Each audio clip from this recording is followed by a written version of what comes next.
Sirenya manungeze ente mbizi zora stokingire kugaba tubine sente inyama tekutambura barushaho muje mukagire inyama tubyongize kongetse bishipire amashanyarazi mashazi batongize sente kandi atufuso kwezi kuko ni gataru inyama yente umutwaro bumwe ne kumina eyembuzi bumwe na kanana bumwe na kashanju tembere ati nkengano ebere lya hanso ati tembere ati azamu nsindi kashanju amate agage sano gabega lya hanso ati kilo niro netwe nakireba so omucero ogw'enkumino gwa super bweguriye 35 hati ni 10 beno gutunda kashanju hati no siringi kanana so ebintu bigenze byongera ukaciye kace konka bakasitoma mutakatina okweyongera okuba kurunomo amate ebikunyobwa byona tubyine engano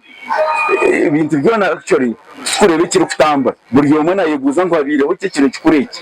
abantu batugira ngo tibine sente ngo sente zikabura ngo zo sente cyo tubine ngo twa transporta ngeno ubushobozi bwo mwakogo hatishabe ubundi bakikora yego bicyo kashanga ubundi ombere byasigarayo akagire cyabakiruza bareta amasati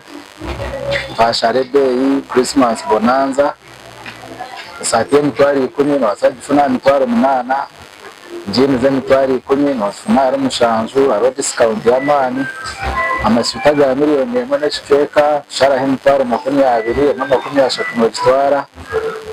kina bintu bingi munonga bikiresire ebisya ebinde mutakarebere so kwatagenda no kwetereka bisa Christmas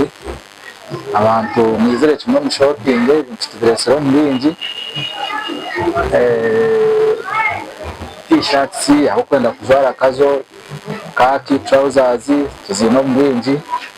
bano rugaha urukuza ali abiri ogono gubaguri yo mutwaro so wakwata Kikagati road kuza kukikagata boda n'emitwaro 2 kuza Bugango n'emitwaro 2 zibe ziri zinga yabo akizaza mwene cweka omutwaro kurugira bukwa anyikirizana yiba kwikirizana amuhanda nadara ni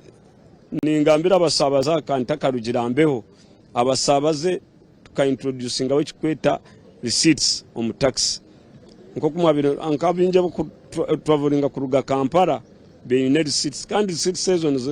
ore making sure ngo yakuteraho namba ya motoka ivugangarama kanye cyakarumushabaze mwe na izene cyebiri nanga kumene cyeko hagati Yesu sente wangati turumuzo mu Christmas akabei kazenga keyongera mu mpola kasamusamu n'abantu mu bagamba abeyo mbyalo